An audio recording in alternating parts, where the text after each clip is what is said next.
Sejam bem-vindos, queridos irmãos, para mais um estudo da palavra do nosso Deus. Este é o quarto estudo de uma série de 6 estudos sobre Deuteronômio, capítulo 6, versículos 1 a 9. Com destaque nesse estudo para os versículos 6 a 9. Convido você que tome a sua Bíblia, abra nesse texto. Vamos ler juntos a palavra de Deus. Estas palavras que hoje te ordeno estarão no teu coração, e tu as inculcarás a teus filhos, e delas falarás, assentado em tua casa, andando pelo caminho, ao deitar-te e ao levantar-te.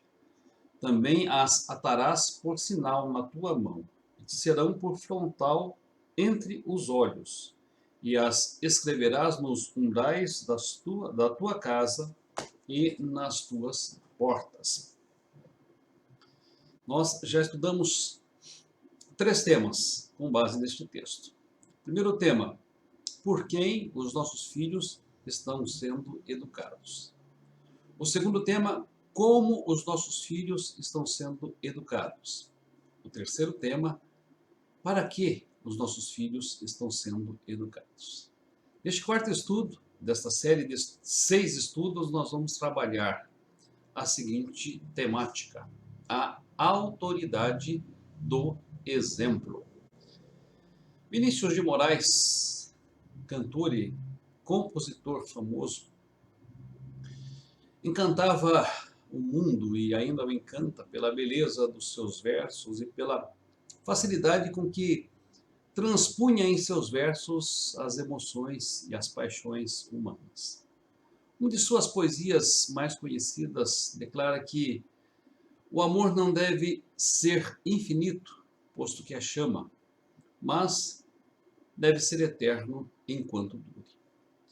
Esta expressão serve muito bem para descrever paixão, não para descrever amor.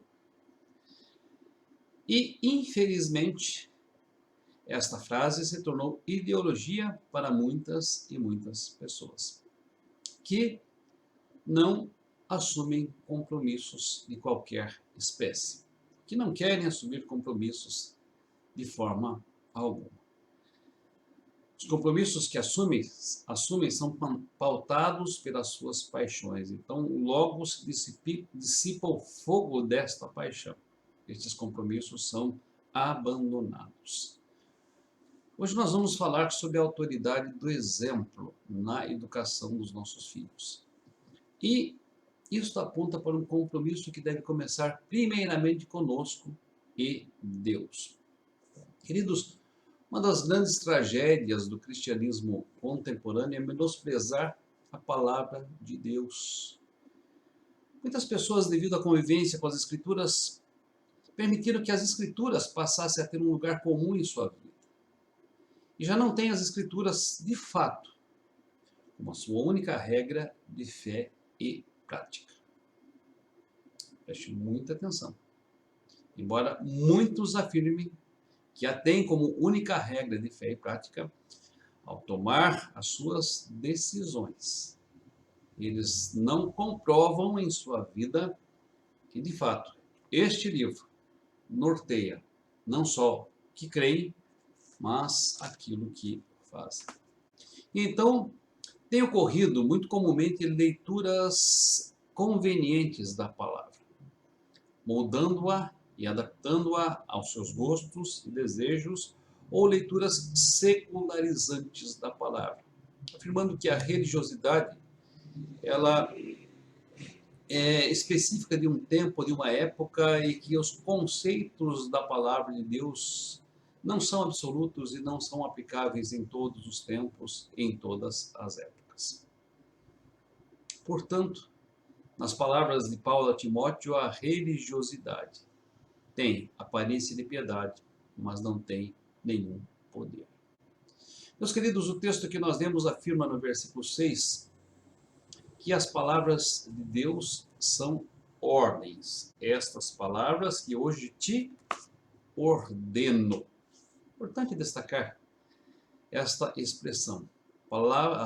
as palavras de Deus se constituem em ordens para nós. E é importante destacar essa palavra na força que ela possui. Os estatutos, os mandamentos e os juízos divinos são ordens que devem ser obedecidas. Moisés, ao exortar o povo, ele declara que eles deveriam ouvir, atentar e cumprir os mandamentos, estatutos e juízos do Senhor. E esta é uma lição que eu e vocês, como pais, somos convidados a dar aos nossos filhos. Esta é uma lição que nós precisamos exemplificar através da nossa vida. Meus queridos, como pais, nós precisamos ter disciplina suficiente para encarar e encarnar a palavra de Deus. Não como um livro de autoajuda, onde buscamos o socorro para determinadas ocasiões específicas. Não simplesmente como um amuleto, um talismã que está aberto em cima da nossa mesa ou aberto em nossa estante. Não como um dentre os muitos livros que compõem a nossa biblioteca. Não como um livro para ser usado tão somente na igreja e até mesmo ser deixado na igreja. Para nós, meus queridos, a Bíblia deve ser o livro. Prestem atenção, o livro. Nós precisamos olhar para o que este livro diz, não como algo acessório para a nossa vida, mas como algo fundamental. E colocar em prática, como ordens sábias de um Senhor santo, soberano, que requer obediência àqueles que têm coragem suficiente para encarnar e cumprir a sua vontade. Não podemos, por outro lado, nos relacionar com os estatutos e juízos de Deus de uma forma legalística e de uma forma formal. A palavra de Deus, meus queridos, não é para ser obedecida apenas na força de sua forma exterior, como algo que molda apenas a nossa conduta externa e não como algo que molda o nosso coração. A palavra não foi nos dada para moldar apenas o nosso comportamento e a nossa aparência. Ela deve estar no nosso coração, no mais profundo do nosso ser. Deve estar arraigada em nossas vidas e entrelaçada em todos os nossos princípios de vida. Por isso, Moisés afirma: estas palavras que hoje te ordeno estarão no teu coração.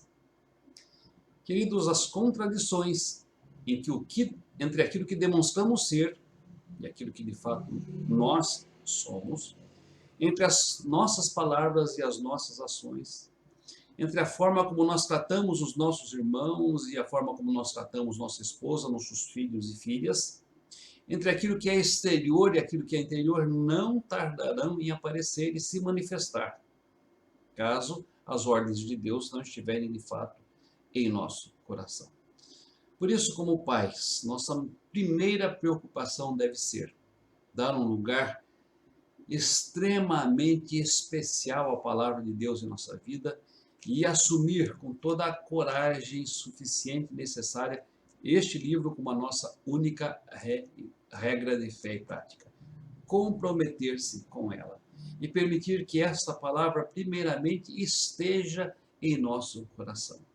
Porque só assim teremos autoridade em nossa vida para dar exemplo aos nossos filhos, daquilo que eles devem ser, daquilo que eles devem fazer.